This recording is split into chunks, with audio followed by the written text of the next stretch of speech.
When you think of the word ark in the Bible, your mind probably jumps straight to Noah, right? The colossal ship, the 2x2 animals, the world-ending flood. It's the ultimate story of survival. But what if the most powerful ark in the Bible wasn't that one? What if it was a tiny, fragile basket built not to run from the world, but to revolutionize it?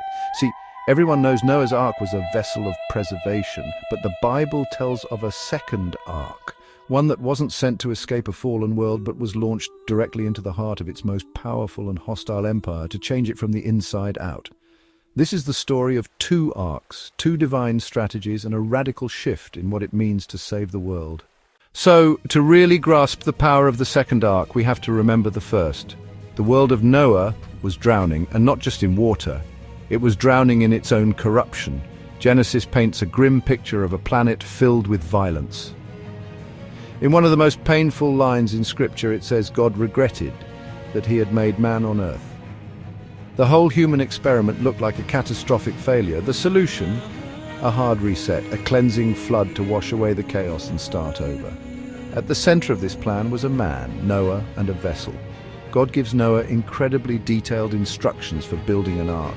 It was massive, a floating fortress of gopher wood, 3 stories high, sealed tight with pitch. Its purpose was singular and defensive, to be a sanctuary. It was a container designed to seal off a tiny remnant of life. Noah's family and pairs of every creature, from the judgment raging outside. This ark was an act of magnificent retreat. It was designed to just float above the failed world, unsteered by human hands, simply enduring the storm. Noah's job was to obey. He did exactly what God commanded. He built the ark, he gathered the animals, he shut the door. He was a righteous man in his generation, but he wasn't asked to change it. The Zohar, a foundational text of Jewish mysticism, even points this out, contrasting Noah with Moses by noting that Moses prayed for his generation, but Noah did not. His mission was survival, not persuasion. His ark saved the world, but it left the world itself fundamentally unchanged. For centuries, these two stories, Noah's flood and the birth of Moses, seemed completely separate. One is a global epic. The other is the desperate, personal act of a mother trying to save her son. But a single, rarely used Hebrew word links them together, and it reveals a deliberate, profound connection. That word is tevah. In the entire Torah, the first 5 books of the Bible, the word tevah only appears in these two stories. It's used 26 times to describe Noah's massive ark. And it's used just twice more to describe the tiny basket of reeds a mother wove for her infant son. Now, this isn't the word for the Ark of the Covenant. That word is Aaron, which means a chest or a box. The word choice here is intentional. It's a massive clue. We are meant to see Moses' basket as another tevah, another ark. This linguistic breadcrumb invites us to look deeper. In Noah's time, the world was threatened by water, and a tevah saved what was left of humanity. In Moses' time, the Hebrew baby boys were being destroyed in the water of the Nile, and a tevah saved the nation's future deliverer. But this is where the parallel becomes a powerful contrast, because the purpose of this second ark was entirely different. Picture the scene. The most powerful man on earth, Pharaoh, has ordered a genocide. Every newborn Hebrew boy must be drowned in the Nile. A mother, Jochebed, manages to hide her son for 3 months, but she can't keep him hidden any longer. So what does she do? She builds a tevah, not a mighty ship, but a humble little basket of reeds, waterproofed with tar and pitch, the same materials as Noah's ark. Now think about her strategy. The logical thing to do, the Noah model, would be to flee Egypt, get that child as far away from Pharaoh as possible, retreat and survive. But Jochebed does the exact opposite.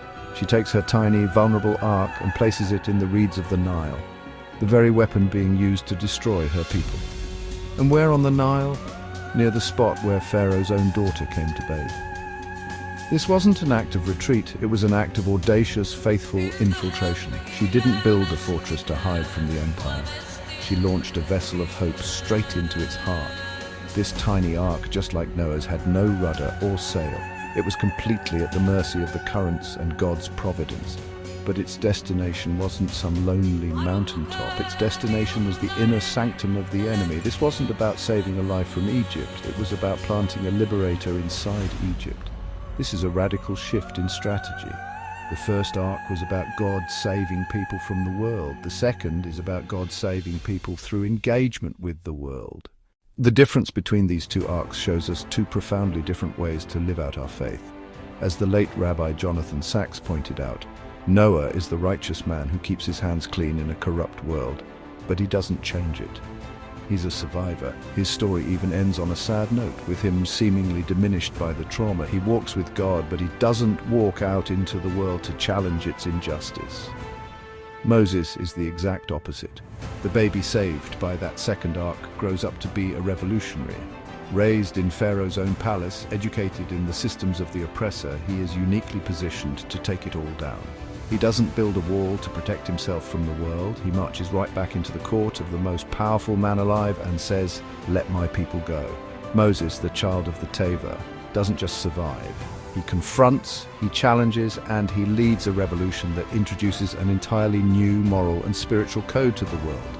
The 10 Commandments, a blueprint for a society built on justice, not oppression. The first ark saved the genetic code of humanity. The second ark saved the man who would deliver its moral code. One saved the world physically, the other kick-started its spiritual transformation. So the Bible gives us two arks, two tevahs. One is a story of preservation, a necessary retreat from a world that was broken beyond repair. It teaches us about righteousness, obedience, and survival. But the second ark gives us a different, more radical lesson. It teaches us that faith isn't always about building walls to keep the world out.